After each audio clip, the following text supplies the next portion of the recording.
Do apartment buildings appreciate? Hey everyone, welcome to this week's video. Today we're going to cover appreciation of multifamily properties, and the specific question we're asking here is do apartment buildings appreciate? Now, the first reaction you might have is, well, of course they do. You buy properties, you bump up rents, and the property appreciates. But there's a trick here. I'm asking a very specific question. Do apartment buildings appreciate? The buildings is the key word here. And we're going to look at a bit of the theory of how value is derived in valuing apartment buildings and multifamily and see where does the value actually come from when prices go up. Where does that value actually derive? So we got to break it down first into some simple terms. What makes up a property as a whole? You really have two components, the land and the building. You can have a land without a building and it still has value. You can have a building without land and that technically still has value. You just need to lease the land underneath. But these two combined typically make the property. And we could be talking about a single family house as a building. We could be talking about a multifamily, could be a warehouse, could be some sort of retail shopping center. Whatever it is, some developer at some point in time has decided to, I'm going to purchase this land and I'm going to build this product on top of it. So these two components combine to create value. And what that value is determined in a number of different ways. And usually the overall value will be what's the highest, also known as the highest and best use of that land and the building. So we're talking about apartment buildings specifically, and definitely five plus units. You have an extra component that gets thrown into it, which is the cash flow value. Now, I've used the word cash flow value here just to kind of, it's not the technically right term, but you got to think of the cash flow value as the business side of the apartment building. So what I mean by that is that you have a land, you have a building, you rent it out, you got some expenses, you pay those expenses with some of the rents, and hopefully you'll have some money left over.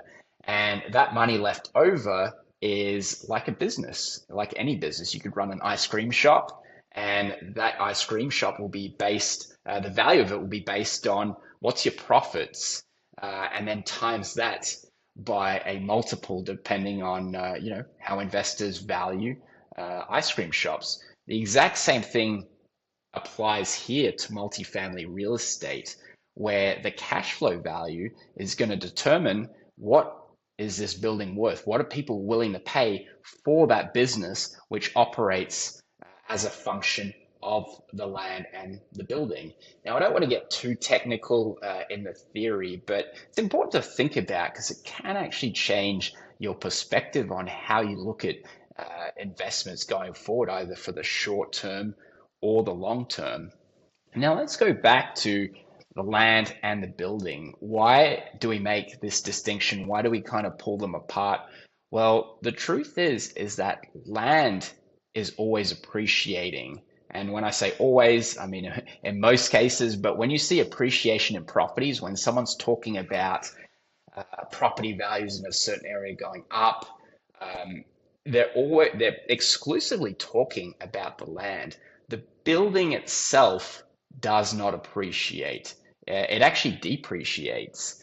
Now, people get very excited about real estate because you can depreciate the asset, depending on if it's a house, it might be 28 and a half years. If it's a commercial property, 39 years. You can throw in cost segregation, which can actually front load that depreciation schedule.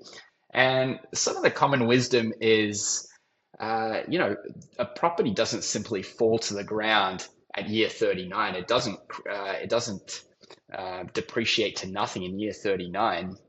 And so people see this depreciation as kind of like free. It's like free depreciation on the building.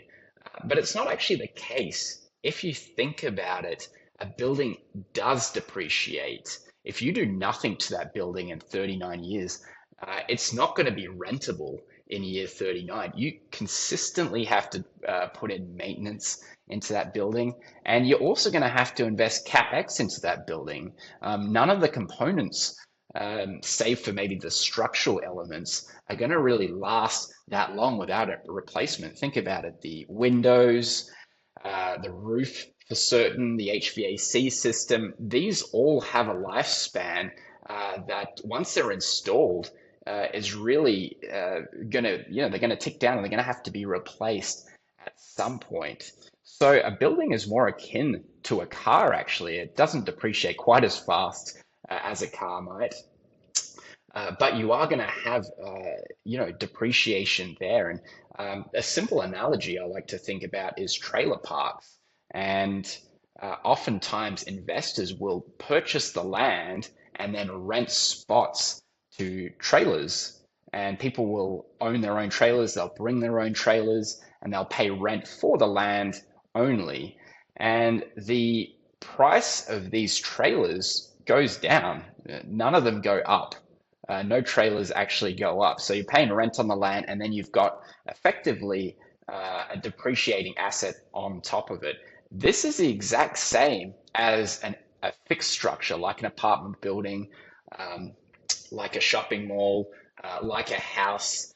And the way you know this is true is because any new building is almost always going to be worth more. Try and think of an example where a newer apartment building with the same specs, same stats. The only thing that's different is it was newer, is going to be worth less than an older building. It just doesn't really happen.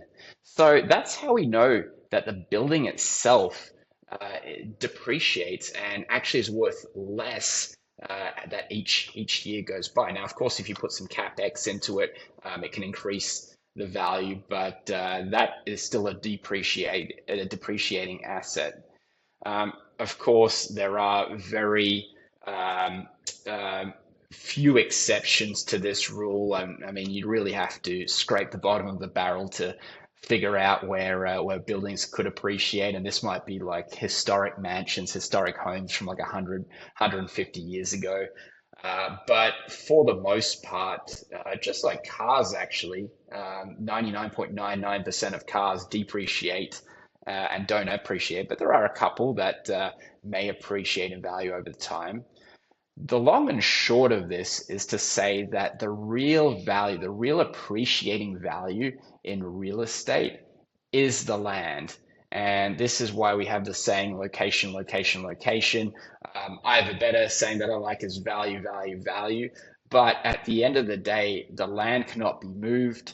It's going to go up in value. And when you see property prices rising, this is a function more of the land and not so much the building itself. So a bit of theory today. Maybe this will change your perspective of how you view buildings or real estate apartment properties in general. But I'd love to hear your thoughts, and we'll see you next week.